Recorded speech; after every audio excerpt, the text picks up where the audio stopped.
Good morning, I'm Ophelia, and there is a topic that has come right to the attention, and I want to explain how it happened, and it's being so promoted, at least in my views, on my feed in Facebook.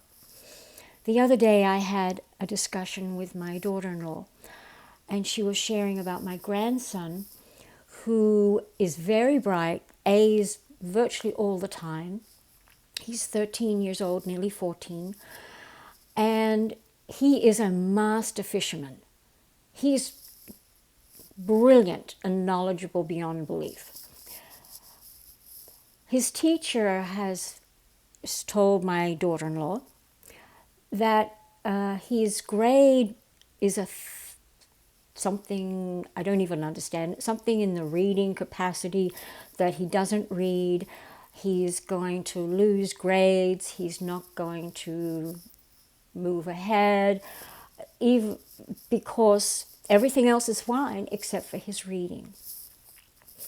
And she said, I've seen how much he's supposed to be reading. She said, it's a huge amount. I went, okay. And I said, well, let me go and check his chart. That I did the very first one the day he was born. And then I did other family charts later and paintings and things to weave the relationships between mom, dad, and child. I've been doing this for over 25, probably nearly 30 years now. In my unique way, I will qualify, no, I am not a licensed therapist, psychiatrist, mental health, any of those. Because I was always shown, don't go that direction because your path is to learn completely higher and ways that do not conform to structured mindset. This was a long, long time ago.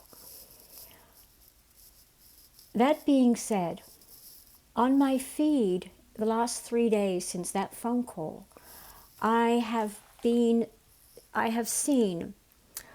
postings by companies and or sponsor individuals that are titling diseases or behavioral problems with names such as executive dysfunction, emotional awareness cheat sheets, things about calming and addressing autism, neurobiology for trauma, devices to put kids to sleep, and they can have ADD and it really helps.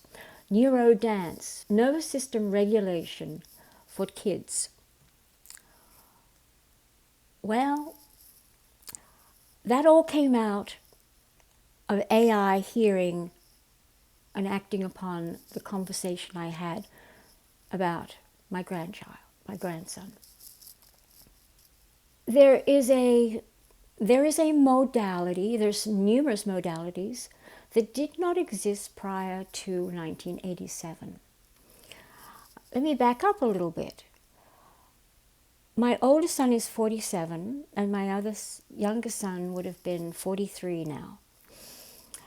And when they were in kindergarten, preschool, kindergarten, first grade, second grade, those very early years, my younger one particularly challenged. He challenged everything.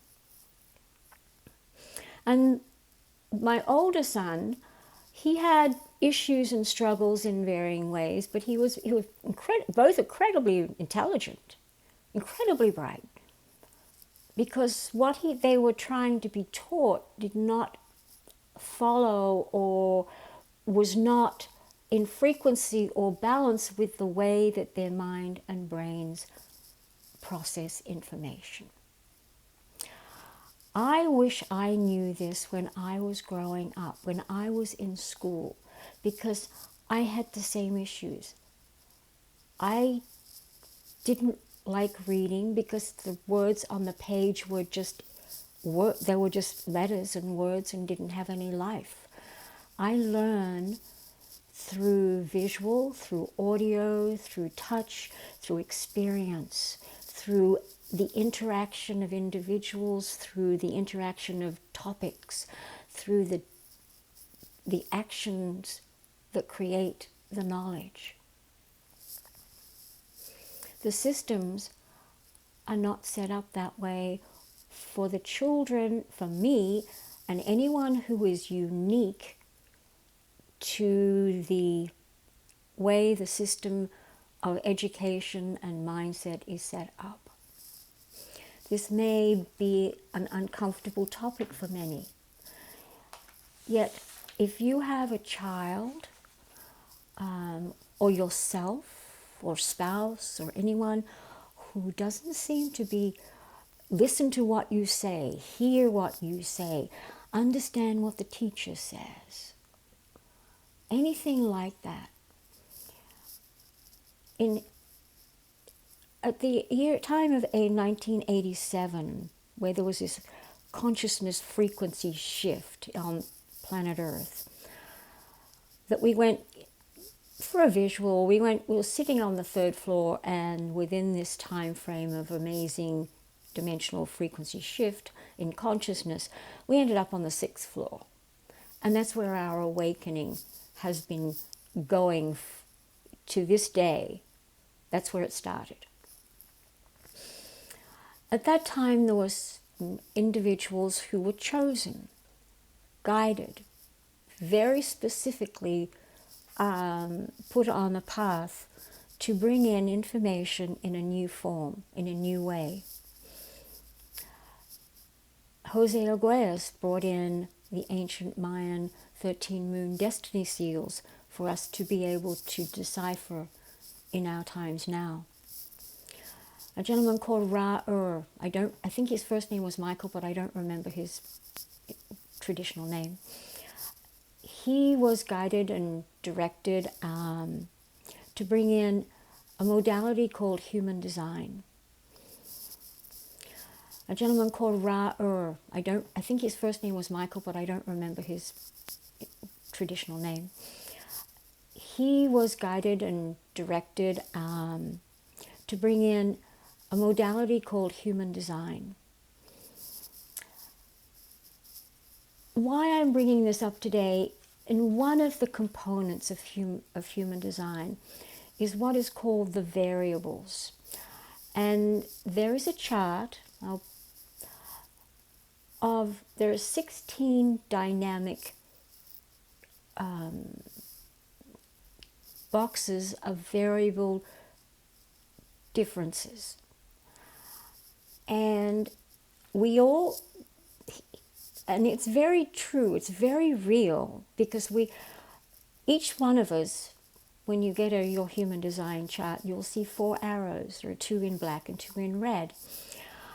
And they determine how the brain processes bringing in, processing, and sending out information. That is how I have described it. That's how I've witnessed it.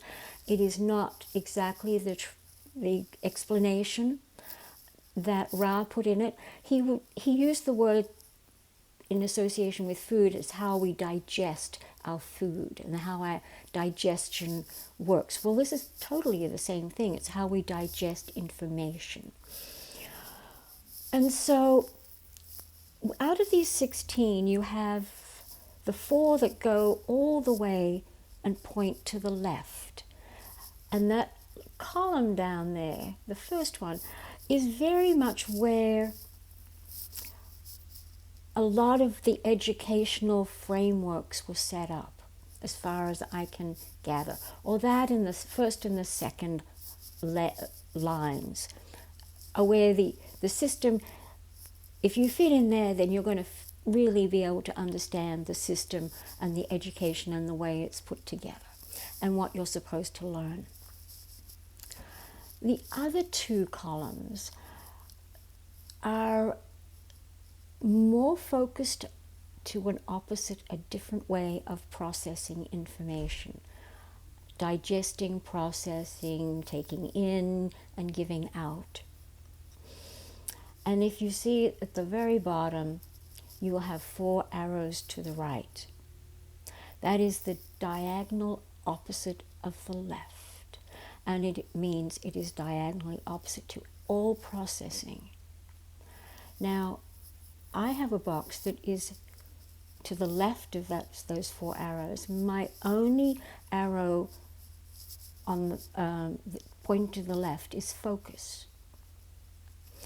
I pull in, given, gather, learn, experience all of these information through a passive, receptive observer field. And it is a consciousness that comes through me, and I am put and I see and I feel, and I put this piece of puzzle together, I put another piece of puzzle together, I put another piece of puzzle together. It's exactly how I have been able to put the blueprint in this community and the legacy all together. It's like this is what I was shown, but then I was put here to see the influence and the understanding of what AI and technology is having on the human mind. There are some days that I feel like I am going absolutely nuts because of the frequencies that are coming through. And I can't focus. My head is off the charts. But then when I do get it, and there's this moment, then the piece comes together, my focus is absolute. And I can spend hours and hours and hours in creating and preparing and digesting information that comes in and shows me, and then, oh, I can do it this way and I can do it that way, and I keep moving and moving. Everything is malleable. This is sort of how my grandson was working. He has 2 arrows going opposite directions, and actually there's 4 arrows and they're all going opposite directions, contrary to each other at the same time. And when I started being able to see and know through that, how he processes, he doesn't process words. He processes information through hearing, seeing, feeling, meaning kinetically connecting with the energy of the teacher or the nature or the land or what he's doing. That's how he's learned fishing. He can see the fish in the water, and he can identify it. He can, by learning, looking at pictures, going, oh, that's the one, and that's this, and this is this. This is the lure I use for it. He didn't read it in books. He did it vicariously through the ethers, through the knowledge, through the land, through. So for him to have to sit and be told he has to read all of these books in order to pass and not be cut off as somebody who's less than, I'm not exactly sure what he's going to do, because I have to go and tell my daughter-in-law exactly the same things that I've just told you. But she knows me. And she understands, and I have no problem talking to teachers. I have no problem demonstrating this, particularly on oneself. This teaches most of us don't, unless you start doing this work. We don't know how we think. And when I started the community, it was called the uniqueness of left-handers. I'm left-handed, so that's another little criteria put in there. And I was doing some research, and left-handers have a completely different brain matrix to right-handers. Well, that was number 1. So I won't go any further with that, because I have a whole presentation on how left-handers have totally influenced this world. And I still am staggered by what I've learned. I won't go on any further, but I will say, please be very careful and very aware, and ask questions about your child if he's in an age that is capable to discern of how he learns, the best way to learn, what he understands, what he doesn't understand, or she, how, because are they right-handed or left-handed? Are they right-handed writing, but do they play baseball or football or throw with their left hand? All of these things have a tremendous importance in understanding and helping the, each person, us, even those who, learning is easy. You have other qualities that you struggle with. All of this is so valid in so many ways. And so I will leave that. I do go on. I am also so far past wanting to be on camera. My fragile ego says that. I had a television program 23 years ago, which aired in Virginia, Washington, D.C., Maryland, and Santa Fe. And I loved it. I love the information. I love the sharing. I don't want to see myself. So, all right. If anyone has any questions, please DM me at Gifted Hands Touch the World on my community, or reach out to Stephanie Ophelia in the communities. And I'm more than happy to talk, to share, to guide.